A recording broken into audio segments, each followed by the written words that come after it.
ধরুন আপনি আমার উপকার করলেন, সেই উপকারে আপনি বেশি উপকৃত হলেন, তাহলে সেই উপকার কি আপনি করবেন না?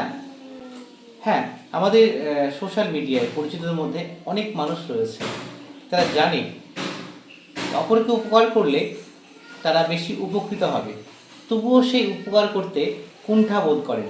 যেমন এই সোশ্যাল মিডিয়ায় বলুন, ফেসবুক বলুন, কোনো ভালো কন্টেন্টে লাইক কমেন্ট শেয়ার করলে নিজের রিচ বাড়ে, সেই ভালো কন্টেন্টটি শেয়ার করলে অপরের উপকার হয়, তবুও বন্ধুরা সেই কন্টেন্টটি শেয়ার করতে কুণ্ঠাবোধ করেন, লাইক কমেন্ট করতেও কুণ্ঠাবোধ করেন। ফেসবুকে ফ্রেন্ড ফলোয়ার পরিচিত হওয়ার সুবাদে এটা মনে হয় কাম্য না।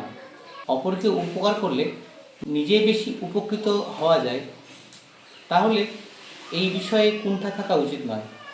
দিনটি সৌন্দর্যময় আনন্দময় হয়ে উঠুক, সকলে ভালো থাকুন, এই শুভকামনা রইল।